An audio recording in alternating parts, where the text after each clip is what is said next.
เอากุลพระแก้วเจ้าดังสามประการอันมี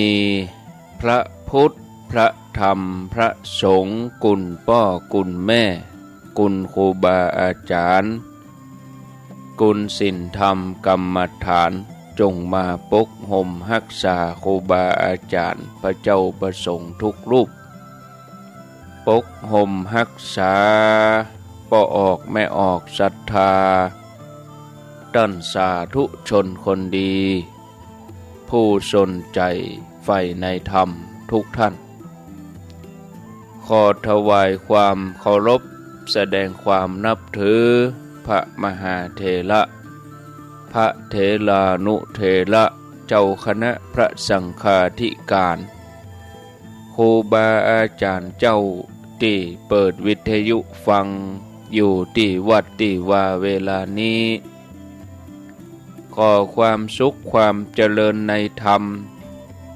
ความผาสุกดังใจความสบายดังกายจงได้บังเกิดแก่พ่อแม่พี่น้องพ่อออกแม่ออกพ่ออุ้ยแม่อุ้ยนักศีลนักบุญเท่าแก่น้อยใจยิงตั้งหลายทุกท่านได้เวลาแล้วเนอได้เวลาแล้วถึงเวลาแล้วได้เวลาสำหรับการรับฟังธรรมะอันเป็นสาระประโยชน์ทางด้านพระพุทธศาสนาน้ำธรรมคำสอนขององค์สมเด็จพระชินวรสัมมาสัมพุทธเจ้า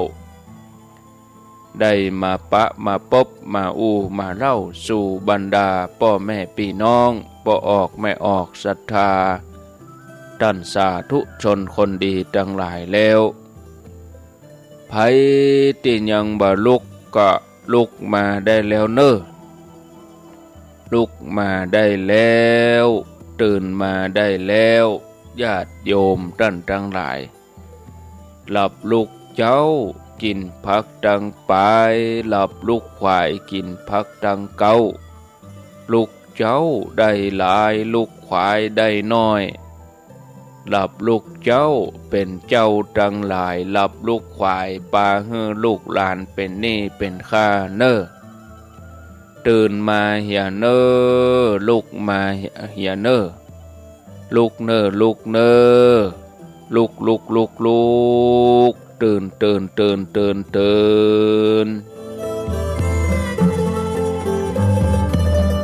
นได้แล้วลุกได้แล้วญาติโยมท่านทั้งหลายลูกเจ้าตื่นตัว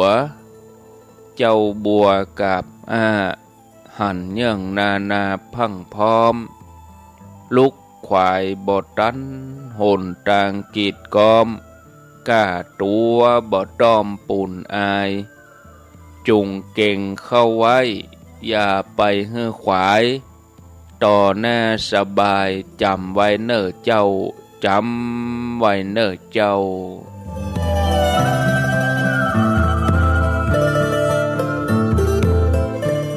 หลับลูกเจ้ากินผักดังปลายหลับลูกควายกินผักดังเก้า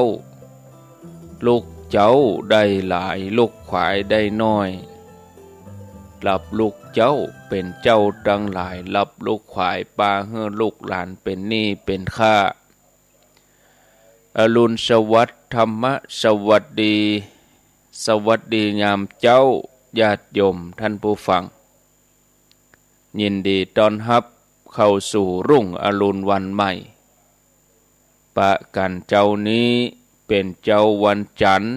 ที่17เดือนตุลาคม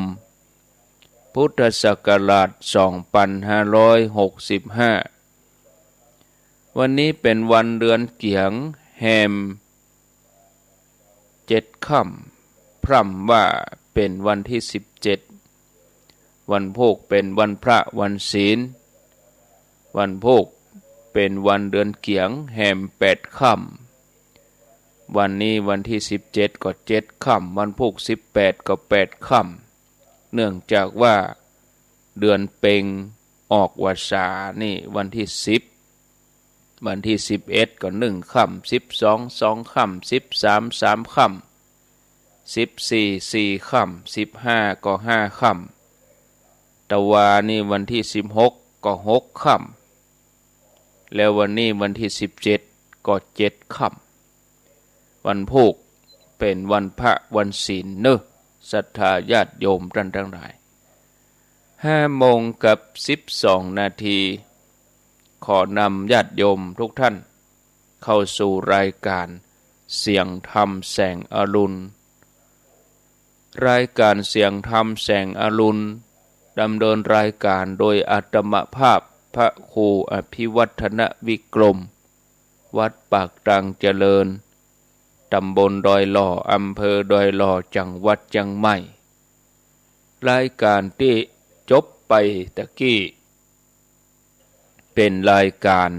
สัพเพเหระปกิณกะใกล้แจ้งดำเนินรายการโดยท่านสมชาติชาตปัญโยวัดตุ้งโป่งอำเภอเมืองปานจังหวัดลำปางเป็นประจำทุกวันจันทร์ตี3ถึงตี5แล้วตี5ถึง6โมงอาตมาภาพก็มาดำเนินรายการ6โมงถึง7โมงก็เป็นท่านพระครูสังวรศิลาภิลักษ์วัดสายมูลแม่กาอาตมาภาพมีเวลาอยู่กับญาติโยมตี5ถึง6โมงในวันจันทร์วันพุธแล้วก็วันพัดส่วนวันการเป็นท่านสาธิตธีระปัญโยวันศุกร์ก็เป็นท่านพระครูชลทานพิทักษ์ท่านอาจารย์ไมตรีขเวสโกวันเสาร์นั่นบ่มีวันติดก็เป็นท่านอาจารย์วรรณชัยชยานันโทกับท่านพระครูวรธรรมนาถญาติโยมทั้งหลายเฮาท่านทั้งหลายเคยเข้าใจกันว่าการทำบุญนี่เป็นเรื่องของคนรุ่นปู่ย่าตายายเป็นเรื่องของคนรุ่นพ่อรุ่นแม่เมื่อคนเหล่านี้แก่ตัวหรือบางท่านก็อาจจะจากโลกนี้ไปการทำบุญก็จะลดน้อยถอยลงแต่ดูเหมือนว่าถึงวันนี้การทำบุญบ่ได้ลดน้อยลงหรือถึงลดน้อยก็บ่นักเท่าใดคนรุ่นลูกบัดเดี๋ยวนี้กลายเป็นพ่อแม่กลายเป็นวัยทำงานก็ยังนิยมที่จะทำบุญสุนทาน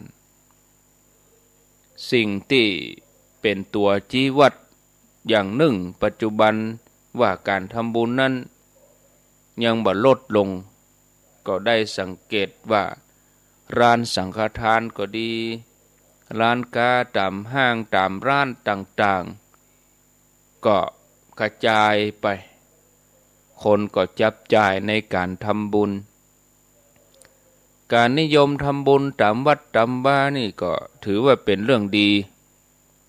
โดยเฉพาะช่วงนี้นี่เป็นช่วงกฐินญาติโยมเขาก็ตลอดทั้งเดือนฟังเปิ่นประกาศวัดนั้นวันนี้บางทีมันก็ทีทั้งเดือนวัดนั้นวันนี้วัดนั้นวันพุธเนี่ยถ้าเป็นการต่อยอดจากความดีที่เคยทำกันมาเป็นพื้นฐานอยู่ก่อนแต่หากการทำบุญกับทำให้ความดีที่เคยทำนั้นลดน้อยลงไปก็คงถือว่าเป็นเรื่องบดีที่น่าเป็นห่วงก็คือว่าทำบุญแล้วญาติโยมแต่ว่าห่างธรรมะทำบุญแล้วแต่ห่างธรรมะวันนี้ก็เลยมานำเสนอหัวข้อที่มีชื่อว่าทำบุญแต่ห่างธรรมญาติโยมทั้งหลายยกตัวอย่างสักเรื่องหนึ่งมีครอบครัวหนึ่งแม่เป็นคนป่วยเป็นโรคอัลไซเมอร์ความจำบ่ค่อยดีการดูแลแม่ก็ตกเป็นหน้าที่ของลูกสาวคนสุดท้องจะต้องละทิ้งอาชีพที่ ทำงานราชการเป็นพยาบาลมายาวนานหลาย10 ปีโดยที่ปี่ตั้งหลายนี่แทบจะบ่ได้มาช่วยเหลืออันอย่างเลยวันหนึ่งน้องสาวมีธุระออกไปทางนอกบ้านก็เลยขอวานให้ปี่สาวมาช่วยแบ่งเบามาช่วยดูแลแม่แตนสักวันคำตอบที่เธอได้จากพี่สาวก็คือบ่ว่างจะไปทำบุญทอดกฐินตัวเปื้อนต่างจังหวัดต้องไปนอนคืนหนึ่งบ่ว่างน้องสาวก็ว่าโอ้ก็น้องเนี่ยดูแลแม่มาหลายปีวันนี้น้องมีธุระแต่นะจำเป็นแต่ขอปี่มาพอแม่สักวันได้ก็ขอเตอะปี่เฮยจะบอกคนอื่นก็เหมือนลูกบ่เหมือนปี่บ่เหมือนน้องผู้เป็นปี่นี่ก็ยืนยันว่าบ่ว่างเนี่ยจะไปไหนไปทอดกฐินไปทำบุญแต่ขาดคุณธรรมนะกตัญญูนี่กะบุญญาติโยมทั้งหลายเนาะ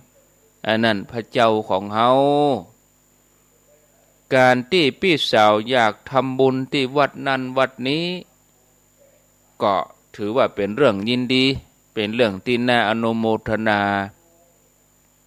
แต่ก็มันบ่ถูกนะญาติโยมทั้งหลายมันบ่ถูกอันเนี้ยทำบุญแต่ห่างธรรมะถ้าเข้าใจว่าการทำบุญต้องทำที่วัดต้องทำที่พระเจ้าอันนี้เข้าใจผิดนะการดูแลบุพการีการดูแลแม่เป็นการทำบุญอย่างดีที่สุดญาติโยมคำตอบของพี่สาวนี่สะท้อนให้หันความเข้าใจเกี่ยวกับบุญที่มันคลาดเคลื่อนซึ่งเกิดกับคนในยุคนี้เป็นจำนวนนักจะว่าไปแล้วก่อนที่จะทำบุญกับวัดทำบุญกับพระสิ่งหนึ่งที่ควรทำคือทำบุญกับพระเจ้าที่บ้านทำบุญกับพ่อกับแม่การไปทำบุญที่วัดการไปทำบุญกับพระโดยบ่สนใจพ่อแม่ที่เจ็บป่วยอันนี้บ่ใช่วิสัยของผู้ที่ใฝ่ธรรมบางรายพ่อแม่บ่ถึงกับเจ็บป่วยแต่ว่าท่านก็ชราท่านก็เฒ่าแก่ลูกก็ปล่อยให้พ่อแม่ต้องทำงานบ้านตามลำพังคนเฒ่าแท้ๆต้องกวาดบ้านทำครัวล้างจานซักผ้า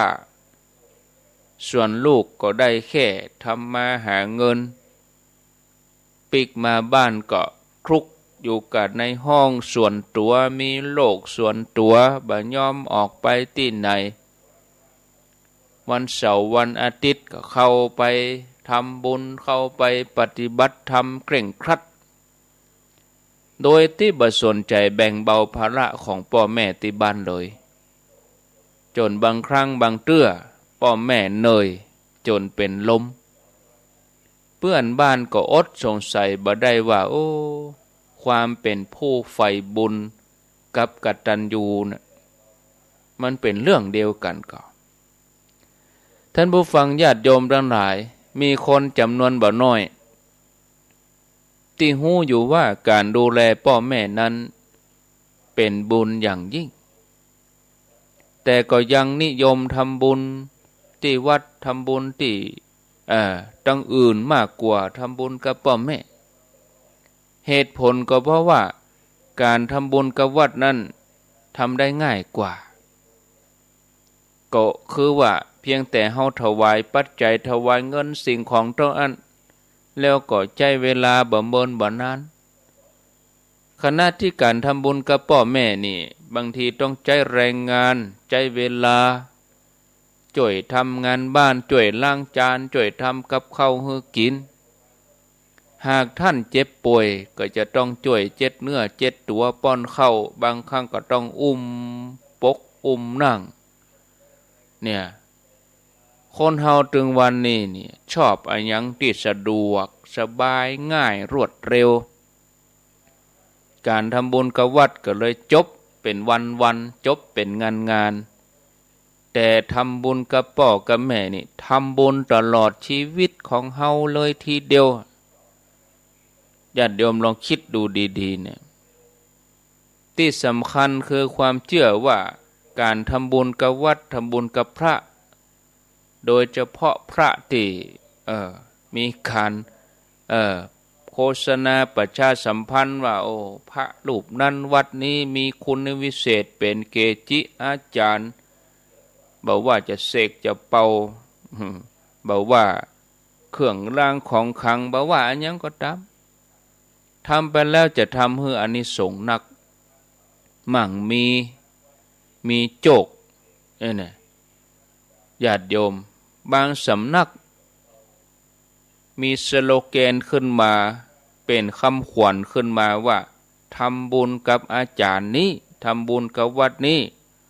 รอดตายหายป่วยโรยดีอีกคำนี้นะกลายเป็นสโลแกนคณะที่มีความเข้าใจกันว่าการดูแลพ่อแม่เนี่ยซึ่งเป็นธรรมดานั่นเป็นคนธรรมดาเนี่ยบ่ได้เกิดอานิสงส์อันใดอันนี้เข้าใจผิดญาติโยมทั้งหลายแถมยังก็คือการทำบุญกับวัดทำบุญกับพระเข้าใจว่าได้ผลตอบแทนสูงบ่ต่างจากการซื้อหวยหุ้นแล้วก็ยังสามารถถ่ายรูปว่าเฮาได้ไปวัดนี้วัดนั่นถ่ายรูปกับพระนั่นพระนี่ตนดังตนดีวัดดังวัดดีเอาลงไลน์ลงเฟซบุ๊กให้คนได้อวดได้อ้างขณะที่การดูแลพ่อแม่นั่นนี่บ่ใจโอกาสที่จะทำได้อย่างนั้นน่ะญาติโยมมีหลายคนให้เหตุผลว่าการไปทำบุญที่วัดหรือการไปปฏิบัติก็เป็นการช่วยพ่อแม่อย่างหนึ่งนั่นคือส่งบุญให้กับเปิ้นบางรายพ่อแม่ปู่ย่าตายายเจ็บป่วยแทนที่จะช่วยรักษาพยาบาลกับเลือกที่จะไปอยู่ที่วัดปฏิบัติเป็นเวลานานๆหลายเดือนหลายวันแล้วไปนั่งแผ่เมตตาหยาดน้ำส่งบุญมาให้ท่านเพื่อให้ท่านได้หายป่วยไวๆคนเหล่านี้คงลืมไปว่าพุทธศาสนาเนี่ยบ่ได้สอนเรื่องการทำจิตอย่างอันนะเปิ้นสอนเรื่องการทำกิจทำหน้าที่กิจของลูกหน้าที่ของลูกนอกจากที่จะน้อมจิตแผ่เมตตาตามหลักพรหมวิหารธรรมทั้งสี่แล้วควรเอาหลักธรรมที่ตวยมาแถมก็คือสังคหวัตถุสี่มาประกอบตวยข้อหนึ่งได้แก่อัฏฐจริยาคำว่าอัฏฐจริยาก็หมายถึงการลงมือช่วยเหลือดูแลรักษาพยาบาลแบ่งเบาภาระของท่านแม้จะดูแลกายได้บดีเต้าหมอเต้าพยาบาลแต่มันหมายถึงจิตนะหมายถึงการช่วยเหลือตั้งใจยิ่งมีประสบการณ์ทางธรรมะนักเท่าใดก็ยิ่งจะต้องมีวิสัยแนะนำในทางใจให้คนป่วยได้ดีกว่าคนอื่นซึ่งช่วยให้ป่วยกายแต่ว่าใจบ่ป่วยรักษาใจให้เป็นปกติได้อันนี้เป็นการทำที่เกิดประโยชน์เกิดอานิสงส์ท่านผู้ฟังญาติโยมอันที่จริงจริยวัตรของพระองค์พระสัมมาสัมพุทธเจ้านี่พระองค์เป็นแบบอย่างแก่เฮาได้ดีเรื่องนี้เมื่อพระองค์รู้ว่าไผมีความทุกข์อย่างเจ็บป่วยก็ดีบ่มีครั้งใดเลยที่พระองค์จะส่งบุญให้เขาเหล่านั้น สิ่งที่พุทธองค์ทำก็คือพระองค์เสด็จไปช่วยเหลือเขาเนี่ยไปพยาบาลอย่างกรณีพระติสสะพระองค์ให้กรรมแนะนำเนี่ยอย่างทีคาวุเนี่ยศรัทธาญาติโยมทั้งหลาย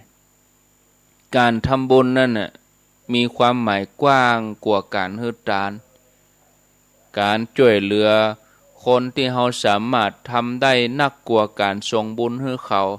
แต่ดูเหมือนว่าคนเราถึงวันนี้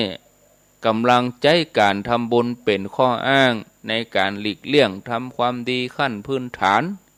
นั่นคือความกตัญญูบ่ใจแค่ละเลยการทำดีต่อผู้ที่ประสบทุกข์ที่เป็นคนแปลกหน้าต่ออันยังละเลยที่จะกตัญญูต่อบุพการีญาติโยมการทำบุญของคนเฮาจำนวนบ่น้อยถึงวันนี้แห่งพักดันสำคัญก็คือเพื่อประโยชน์ส่วนตัวหวังความมั่งมีหวังความร่ำรวยบ่ใจความมีน้ำใจบ่ใจความตั้งใจที่จะลดละกิเลสขจัดความตระหนี่แต่เมื่อมีความหันแก่ตัวเป็นแห้งจูงใจในการทำบุญก็เลยบัดสงสัยเลยว่าเนี่ยอย่างคนเฮาถึงละเลยแม้กระทั่งช่วยเหลือบุพการีของตัวเองเป็นเพราะว่าเฮาบ่ฮู้เต้าตันแห้งจูงใจปล่อยให้กิเลสมันครอบงำใจเฮาการทำบุญของคนเฮาบ่น้อยก็เลยกลายเป็นการเดินห่างจากธรรมะส่วนต่างกับบุญที่แท้จริงศรัทธาญาติโยมท่านทั้งหลายเฮาทั้งหลายใจชีวิตอยู่ตึงวันนี้การที่เฮาได้หันชีวิตของผู้คนแล้วก็สรรพสัตว์ทั้งหลายแวดล้อมที่เคยมีความผูกพันมีความฮักใคร่เคารพศรัทธาแล้วก็บ่ได้ผูกพันบ่ได้เคารพรักใคร่อันใดก็ตามเพียงแค่ผ่านพบแล้วก็เกื้อกูลกันในช่วงหนึ่งของชีวิตที่สุดมาก็จะต้องพลัดพรากจากกันไปคนแล้วคนเล่าสัตว์ตัวแล้วตัวเล่าตัวนั้นตายซื้อใหม่มาแถม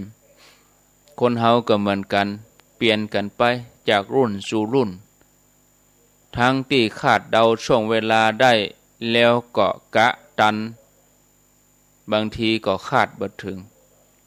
สิ่งเหล่านี้สะกิดให้เฮาได้พิจารณาถึงความเป็นจริงของชีวิตว่าทุกสิ่งอย่างนี่มันอนิจจังแต่น้อมันบ่เที่ยง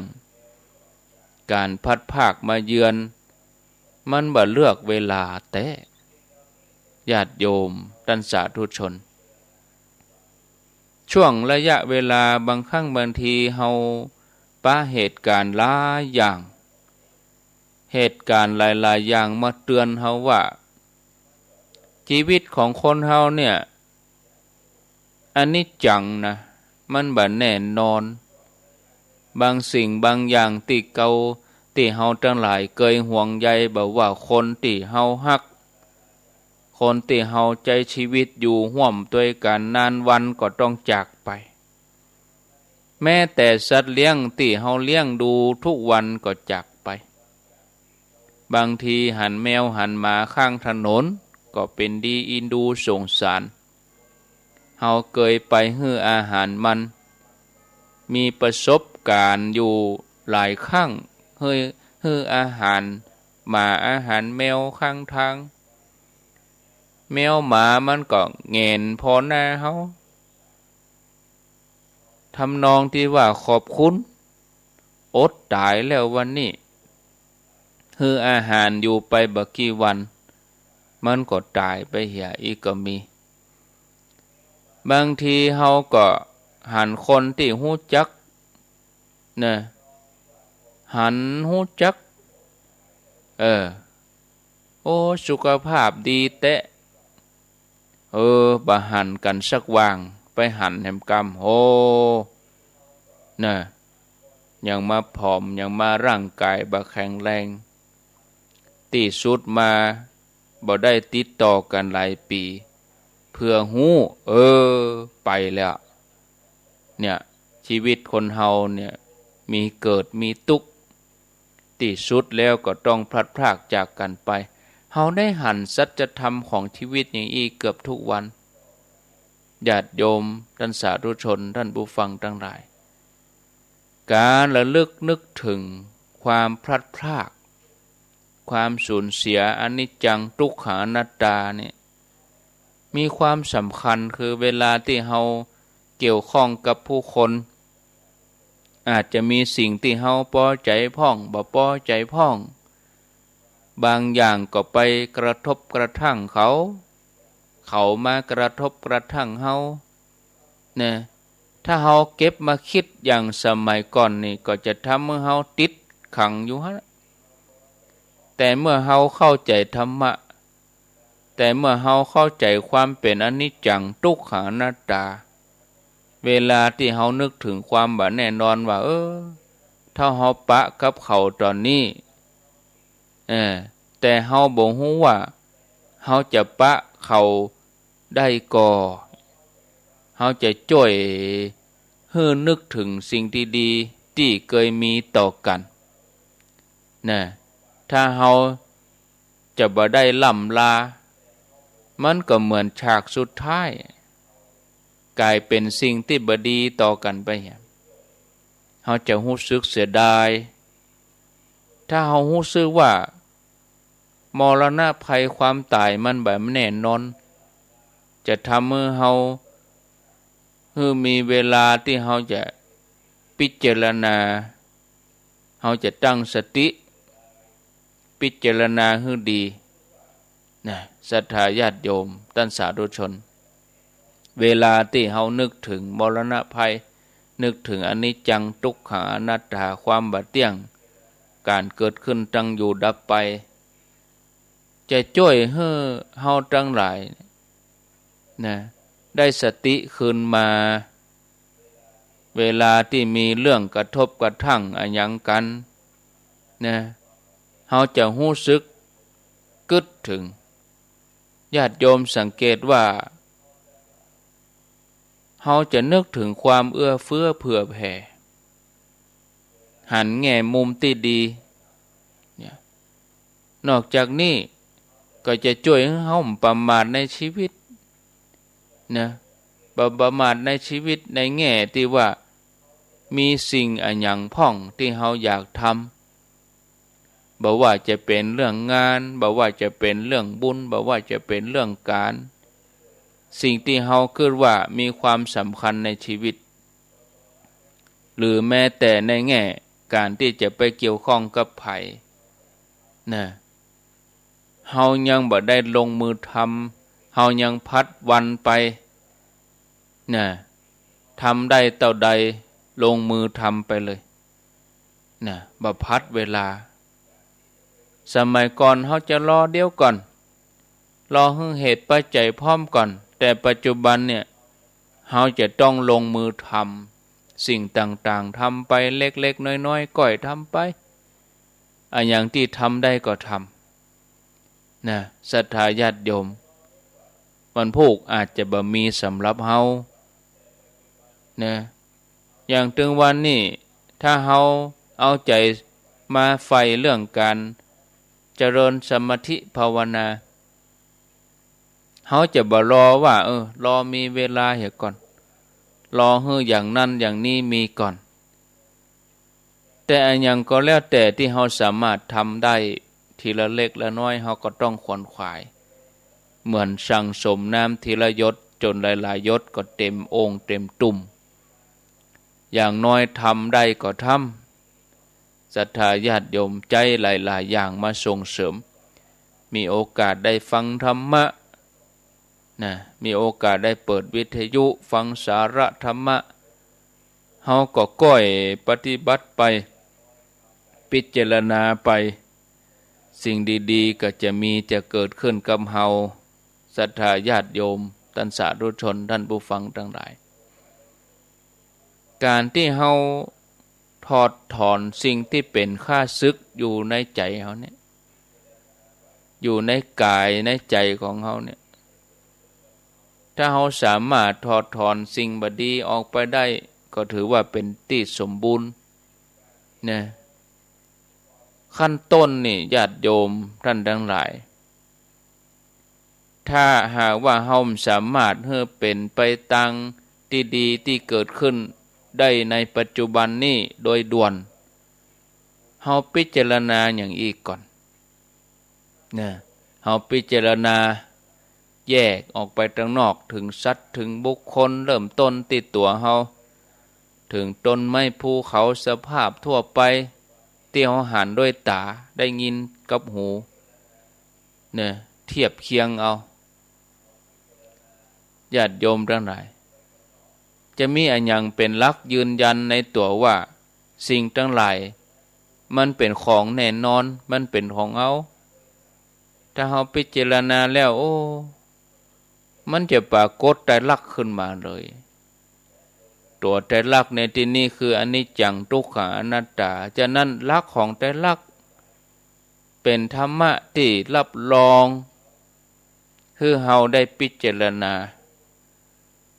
เฮาพอสภาพใดๆในโลกนี้ล้วนแล้วแต่เป็นไตรลักษณ์ล้วนแล้วแต่เป็นอนิจจังทุกขังอนัตตาศรัทธาญาติโยมการยึดมั่นหรือมั่นจนกลายเป็นดอยใหญ่เป็นดอยม่อนใหญ่ที่มันทับถมใจของเฮาก็จะทำให้เฮาเดือดร้อนวุ่นวายหาความสงบใจบ่ได้เพราะอะไรยังก็เพราะว่าความสำคัญมั่นหมายยกสิ่งเหล่านี้ขึ้นมาเป็นของตนโดยที่บ่ฮู้ว่าสิ่งเหล่านี้มันเป็นดอยเป็นหินก้อนใหญ่ทับใจเฮาไว้เมินไปมันก็ขยับขยายกลายเป็นความทุกข์ร้อนเกิดขึ้นในใจของเฮาและเฮาจะแบกมันไปตลอดเนี่ยถ้าเฮาพิจารณาเรื่องไตรลักษณ์มันบ่ใช่เรื่องเล็กน้อยและมันบ่ใช่ของเล่นด้วยเป็นเรื่องที่เฮาควรจะถอดถอนความถือตัวถือตนที่ฮ้องว่าอัตตาเพื่อเฮาได้หันชัดตามหลักธรรมชาติว่าสิ่งเหล่านี้เนี่ยมันเป็นอนัตตาบ่ควรจะเอาตนไปครอบครองสิ่งที่เฮาทำได้คือเฮามาพิจารณาศรัทธาญาติโยมทั้งหลายพิจารณาจะได้พิจารณาว่าเปิ้นแปลงตาหูจมูกลิ้นกายใจให้เฮาเนี่ยเปิ้นแปลงเฮาดีๆเนี่ยคนบ่มีบ่ได้หันก็ค่อยหันคนหูบ่ดีก็ค่อยได้ยินเนี่ยอันที่คนตาดีก็ไปเสาะพออันหยังที่บ่ดี เนาะเปิ้นแปลงตาเฮ้อพอกะพออันหยังที่มันดีมันงามปุ่นกะที่มันเจริญจิตเจริญใจที่มันบ่ก่อเกิดกิเลสเกิดถึงคนที่เปิ้นพิการสายตาเนี่ยเปิ้นใครหันแต่เนอคนที่เปิ้นพิการทางหูเปิ้นก็ใครได้ยินแต่เนอแต่คนหูดีเนี่ยไปเสาะฟังเรื่องยังพี่เบาหู้เรื่องบ่เป็นเรื่อง เอามากระทบกระเทือนใจนะญาติโยมคนที่เปิ้นมีแขนมีขา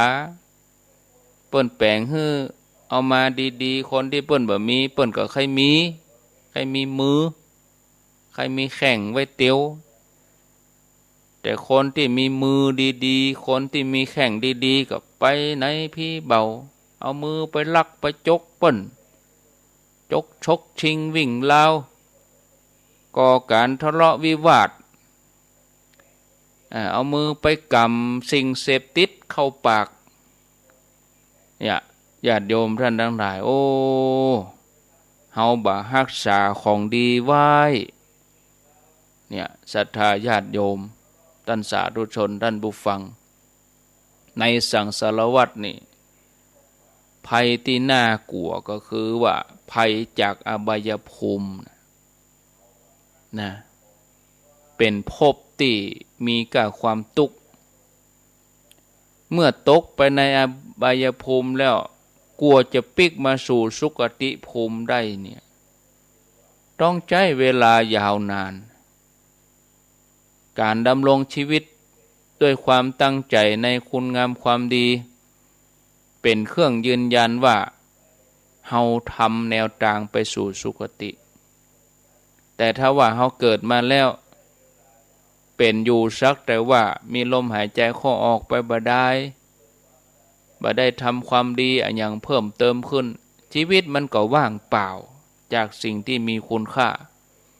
เกิดมาก็เหมือนบ่ได้เกิดนะฉะนั้นเราต้องเสาะแสวงหาสาระชีวิตสั่งสมความดีกันไปความเกียจคร้านนะย่อหย่อนในความเพียรหมายถึงคนที่ใจชีวิตไปวันๆบ่ฮู้จักประกอบคุณงามความดีพุทธองค์ทรงตรัสชีวิตของคนเหล่านี้ว่าเป็นโมฆะบุรุษ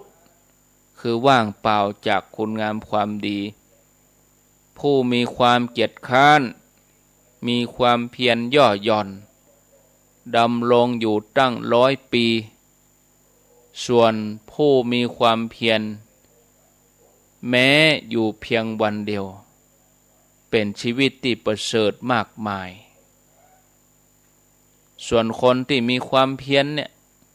คือคนที่ประมาทในการดำเนินชีวิตผู้ที่บ่ประมาทก็ตั้งอยู่ในปัจฉิมวาทพุทธเจ้าคือความประมาททำประโยชน์ตนประโยชน์คนอื่นได้สมบูรณ์ประโยชน์ตนก็คือว่าสั่งสมความดีสร้างบารมีไว้กับตัวบ่ขาดแม้แต่วันเดียวตั้งใจไหว้พระสวดมนต์ปฏิบัติกำจัดอาสวะกิเลสให้หมดไปทำประโยชน์ต่อคนอื่นก็คือจวนกันปั่มเป่งสร้างบารมีสร้างความดีเพื่อไปที่สุดแห่งธรรมคือเฮาฮู้จักเส้นทางการดำเนินชีวิตให้ถูกต้องแม้ชีวิตนี้จะดำรงอยู่บำเพ็ญบานานแต่องค์พระสัมมาสัมพุทธเจ้าสรรเสริญว่าภัยดำรงชีวิตอยู่อย่างประเสริฐหรือนั่นบ่ได้วัดกันที่ความมั่งคั่งบ่ได้เกิดจากความยาวนานของชีวิตแต่วัดกันที่ภัยจะใจเวลาที่เหลืออยู่มีคุณค่ามีความหมายเป็นไปเพื่อการเพิ่มพูนความดีได้นักต่างกันเท่าใดเหมือนสมัยหนึ่งมีพราหมณ์ชื่อว่าชานุโสนีพราหมณ์คนนี้เป็นผู้มีสติปัญญาได้ฟังชื่อเสียงของพระพุทธเจ้าแล้วก็ค่อยเข้าไปหาก็เลยเดินทางเข้าเฝ้าพระพุทธเจ้าทูลเรื่องราวกราบทูลความหันของตัวเองว่าข้าแด่สมณโคดมข้าพเจ้ามีความหันว่าสัตว์ที่เกิดมาแล้ว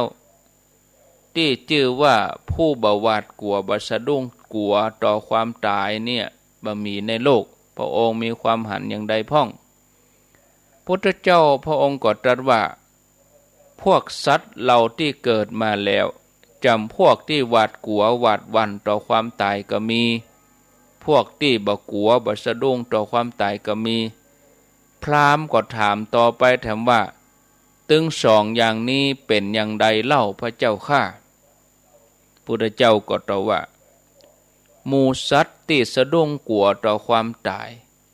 คือผู้ที่เกิดมาในโลกนี้บ่มีเป้าหมายของชีวิตบ่ฮู้ว่าตัวเองเกิดมาเนี่ยหยังตายแล้วไปไหนอันยังเป็นเป้าหมายสูงสุดของชีวิตเมื่อบ่ฮู้คุณค่าก็บ่แสวงหาที่พึ่งยังมีความยึดมั่นในรูปเสียงกลิ่นรสสัมผัสยังมีความอยากบ่สิ้นสุดเมื่อตัวเองเจ็บป่วยหนักใกล้จะหมดลมหายใจจิตใจก็เต็มไปด้วยความกังวลอะไรอาวรณ์ หวาดหวั่นต่อมรณะภัยที่จะมาถึงเพราะบ่มั่นใจชีวิตหลังความตายว่าตัวเองจะไปสุคติหรือว่าทุคติ ส่วนบางคนแม้บ่มีความอาลัยในสิ่งทั้งหลายแต่ก็ยังอาวรณ์อาลัยอยู่กับสังขารตัวเองยังยึดติดลุ่มหลงในร่างกายพยายามที่จะปิดบังซ่อนเล่นความเปลี่ยนแปลงของร่างกายตัวเองทุกวินาทีเมื่อเจ็บป่วยเจ็บไข้ได้ป่วยก็บ่มีทางที่จะรักษาแก้ไขได้ก็บังเกิดความวิตกกังวลว่าร่างกายที่เคยสวยสดงดงามน่าฮักน่าสนใจเนี่ยบัดนี้ร่างกายของเฮามันจะจากเฮาไปแล้วก็เกิดความทุกข์โทมนัสสะดุ้งกลัวนอกจากนี้ก็ยังมีแถมพวกหนึ่งกลุ่มนี้นี่มีหนักคือเป็นผู้บ่ใส่ใจเรื่องการประพฤติสุจริตทางกายวาจาใจทำแต่ทุจริตคือกายทุจริตวจีทุจริตมโนทุจริตทำอย่างนี้เป็นอาจินบัดทำความดีด้วยตัวเองแล้วก็ย่ำปอก็ยังไปคัดค้านการทำความดีของคนอื่นแถมคนเหล่านี้ก่อนถึงวาระสุดท้ายของเขาจะเกิดความวิตกกังวลว่าชีวิตที่ผ่านมานั้นบ่เคยสั่งสมคุณงามความดีอย่างเลยภาพของบาปกรรมก็ปรากฏอยู่ในใจทำให้ใจห้อนคติที่ไปนั่นก็อบายภูมิบุญศรัทธาญาติโยมบางคนขณะที่ยังเป็นหนุ่มเป็นสาวร่างกายสุขภาพแข็งแรงในใจก็มีแต่ความสนุกสนานร่าเริงกึดแต่ว่าตัวเขายังเป็นหนุ่มเป็นสาวอยู่ปล่อยตัวปล่อยใจไปตามอำนาจกิเลสบ่ได้สนใจประพฤติปฏิบัติธรรม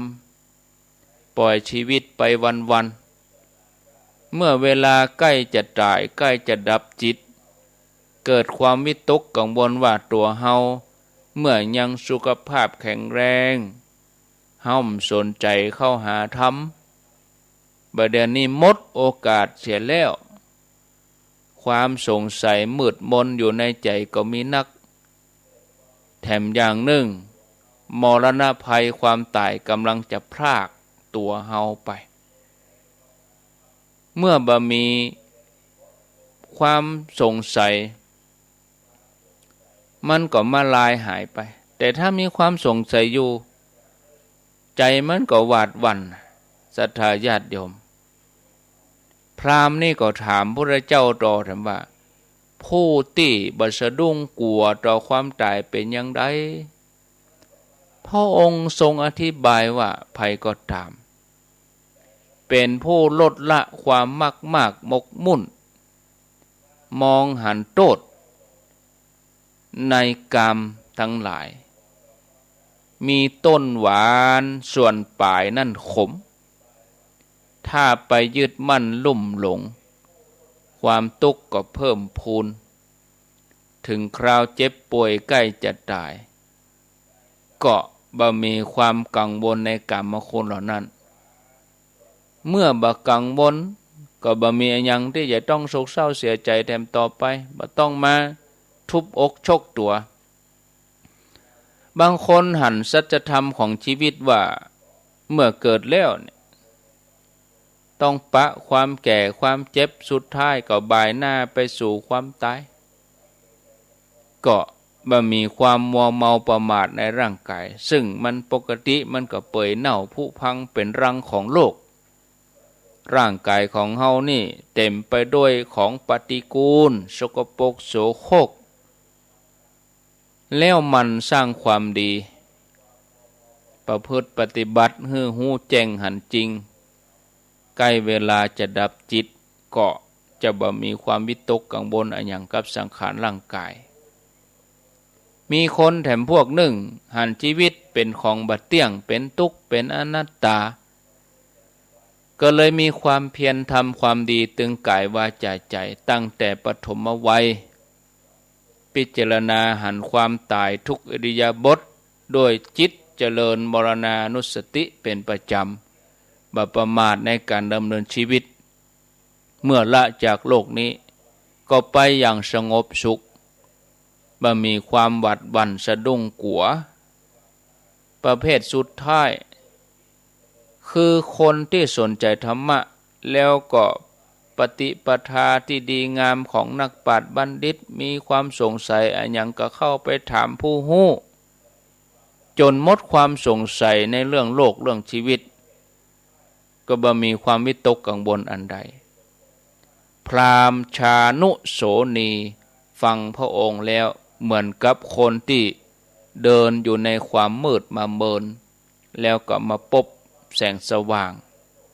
เบิกบานดื่มด่ำรสพระธรรมพราหมณ์ผู้นี้ก็กราบพระพุทธเจ้าด้วยความเลื่อมใสศรัทธาท่านผู้ฟังญาติโยมจะหันว่าเส้นทางของคนที่เกิดมาแล้วใช้ชีวิตด้วยความประมาทก็เหมือนกับคนตายส่วนคนไหนใจชีวิตอยู่ด้วยความบ่ประมาทบ่เหินห่างจากความดีกายวาจาใจย่อมเป็นชีวิตที่บ่หวาดกลัวต่อมรณะภัยจะเป็นผู้มีชัยอยู่ตลอดเวลาจากโลกนี้ไปก็ไปอย่างผู้มีชัยชนะต่างจากชีวิตของผู้ที่บ่หันคุณค่าของความดีอันหยังต่างกันราวฟ้ากับดินชีวิตเป็นโมฆะบุรุษจะทำตัวอย่างผู้พ่ายแพ้ต่ออำนาจกิเลสเป็นชีวิตที่หวาดกลัวอยู่ฮะฉะนั้นญาติโยมขอให้เฮามั่นใจได้เลยว่าการที่เฮาตั้งใจทำความดีสั่งสมบุญบารมีเฮามีข้อแม้บ่มีข้ออ้างบ่มีเงื่อนไขทุกลมหายใจเป็นการสร้างบารมีชีวิตเฮาก็จะเต็มไปด้วยความสุขแม้จะจากโลกนี้ไปก็จะไปอย่างผู้มีชัยเพราะเฮาเข้าใจแล้วว่าอันนั้นเป็นเพียงการเปลี่ยนแปลงที่อยู่ที่อาศัยต่ออัน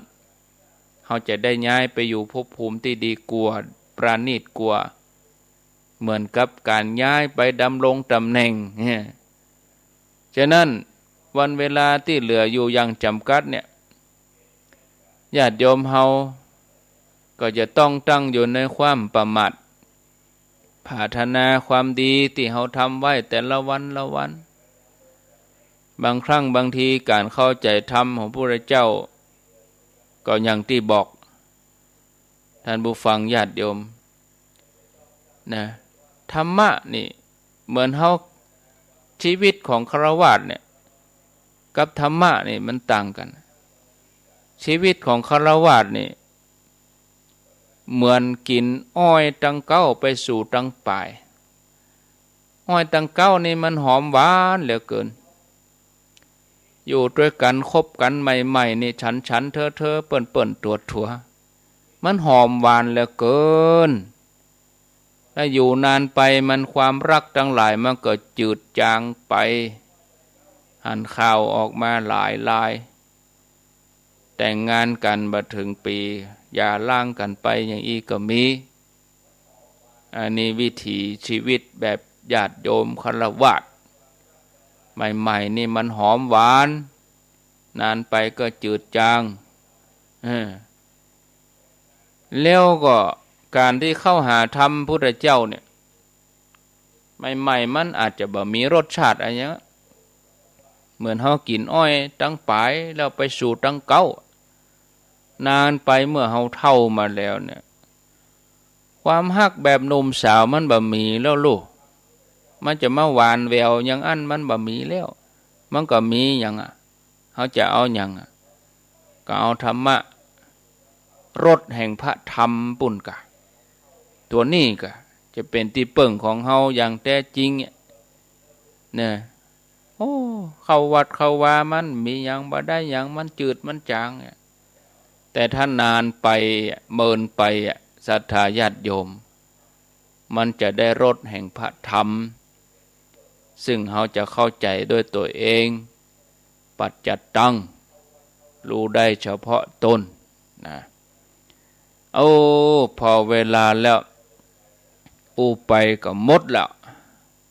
ตี 5:56 นาทีก็ต้องขอนำรายการนี้จากลาท่านผู้ฟังไปก่อนเด้อญาติโยมท่านทั้งหลายข่าวสารงานบุญที่จะประกาศก็ช่วงนี้ก็เบาไปก่อนสักหน่อยเลยวันที่20พุ่นก่อนก้อยมามาจากันเนาะเพราะว่าการงานศรัทธาก็กำลังเลี้ยวใหม่กฐินก็มีละใครกุวัดญาติโยมเองก็ฮู้อยู่แล้วเอาการงานที่เขาจะเป็นส่วนร่วมกันนะ